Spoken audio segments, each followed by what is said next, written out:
Hi guys, welcome to my kitchen. Today I'm going to make a Dutch oven pot roast with root vegetables. Okay guys, I'm starting out here. I have roughly a 3.5 pound chuck roast, and I'm going to season it up. We're going to keep this simple. I'm going to put some onion powder on this, some garlic salt, and some pepper.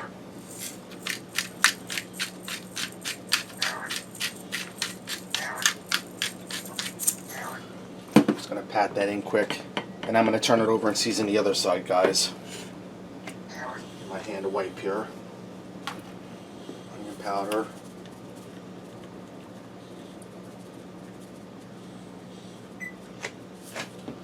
Garlic salt.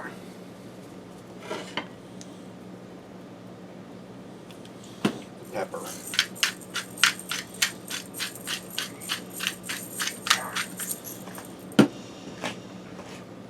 Okay, now I have my big cast iron Dutch oven heating up here. I'm going to add some olive oil in there.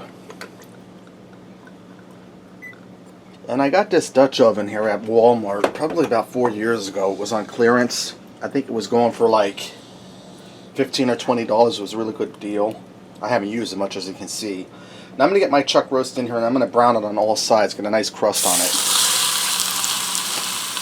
Okay guys, now that my chuck roast is nice and browned up and I turn my heat down, I have some beef broth here. I'm going to add about 2 cups in this 4-cup container.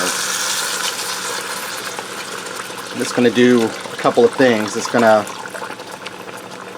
make our roast nice and moist. It's going to help season it. And then we're going to use this in the end to make a gravy. So let me pick up the roast to get some of that beef broth under it. Okay, now I'm going to put my lid on here. And I'm going to turn my heat down to a gentle simmer. We're going to simmer this for about 2 hours, and then we're going to add in root vegetables and let it go for another hour. So when I'm ready to add in the vegetables, I'll bring you guys back. Alright guys, my pot roast has gone for about 2 hours now. And I have it down on a really low simmer. I'm going to add in my root vegetables. I have some red skin potatoes here. I cut up into some hearty sized pieces. We're going to get them down in there. And this roast is smelling really good, guys. And you know it's going to be fall apart tender. Taking so long. Now 1 large onion and some carrots I cut up. They're going in there too. So I'm going to get them down in there. And Dexter's just watching me cook here. He's having a ball. Careful not to stick my fingers down on that hot beef broth. And then I have some carrot cut up. Now you can also put some parsnips in here. That would be good. I didn't think to buy anything, but parsnips are really good and stuff like this. Now I'm going to hit my vegetables with more of that seasoning that I put on the roast. Some onion powder, some garlic salt, and if you're on a low sodium diet, just use granulated garlic or garlic powder. And I'm going to put some pepper on here. Okay, I'm going to put my lid on here and let this go for another hour. That'll give us 3 hours of total cooking time. Those vegetables should be nice and fork tender within an hour worth of cooking. Alright guys, my chuck roast is done. It went for 3 hours. My vegetables are tender. I'm going to get out of here and put it on a tray and cover it with foil, let it rest while I make my gravy.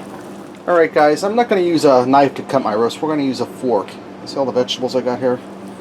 See how that's just pull apart tender? You see that? Let's go ahead and fix up a plate and see what we got. Guys, I also made some mashed potatoes and gravy to go along with the pot roast and the vegetables. Get in here and taste this roast, guys. Well seasoned. Super tender. That's really good, guys. As you can see, my vegetables are tender. They'll not fall apart. They picked up good flavor of the roast and that beef broth. And then my mashed potatoes and gravy. That's really good, guys. Alright, there you have it. Dutch oven pot roast. Give it a try. Thanks for watching, and until next time, I'll see ya.